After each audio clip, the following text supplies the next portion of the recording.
And before we give this hot take, I want all the Miami fans and Florida fans to come watch. Come watch. Get out of your parents' basement, put down your TV dinner, come back and listen. I need you to listen. You guys ready? Is everyone ready for this? Okay. I want to take you back for a moment. The year 2016.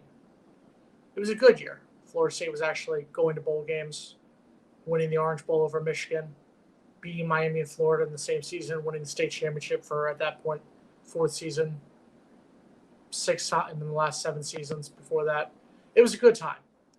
It was also the last time that Florida State had a better record than both Florida and Miami in the same season. Florida State went 10-3 that season. Both Miami and Florida had 9 wins. Since then, Florida State has not been the top team out of the Big Three. Until now. Because the hot take number 5, last week I told you that Florida State would finish the season with an 8-4 record. The hot take number 5 is that Florida State will finish the regular season with a better record than both Miami and Florida. That's right. Miami will find a way to choke several games that they have no business choking. I think they lose to Florida State. I think they lose to Virginia Tech. I think they lose to North Carolina. I think Miami goes 7-5. And I think Florida will match their robust win total of last regular season and go 6-6 in the first year under Billy Napier. So, for the first time since 2016, Florida State finishes the regular season with a better record than both Miami and Florida. Send your insults now.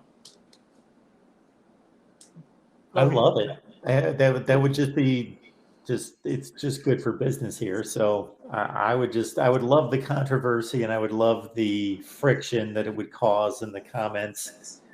Florida State goes 8-4, Miami 7-5, Florida 6-6. Logan, your thoughts? And I was going to say I was muted there, but I do think that also Utah, you can't count out Utah first week for the Gators too. I think Utah's got their number.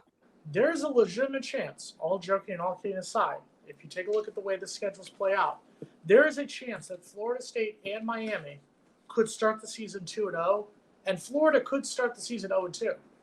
They play Utah to start off, and then they host Kentucky. Mm-hmm. I think they'll beat Kentucky, but there is a decent chance. I think Florida will lose to Utah. I think they lose to Tennessee, LSU, Georgia, Texas A&M, and Florida State.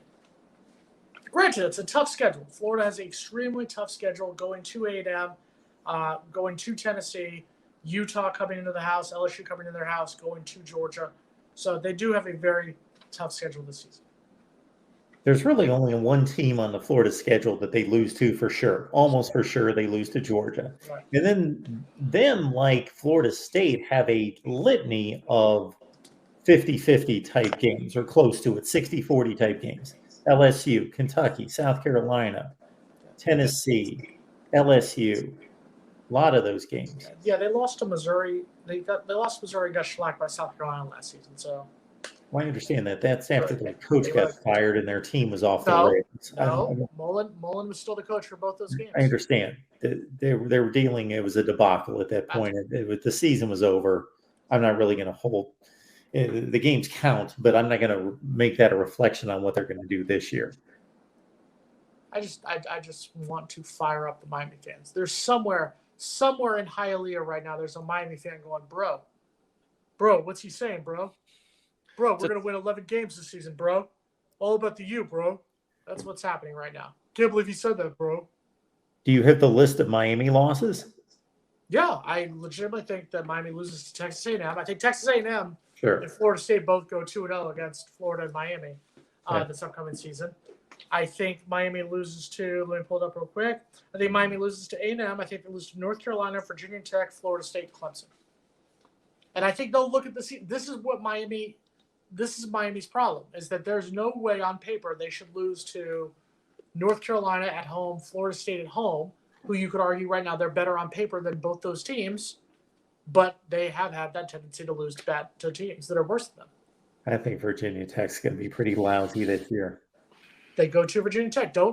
Last time Miami went to Virginia Tech, they beat them by 1 point. So true. They can't get cocky. None of the 3 teams right now, the Florida's Big Three, can be cocky about themselves right now. That is a true hot take right there. I bring the heat. The last few have been strong. I bring the heat.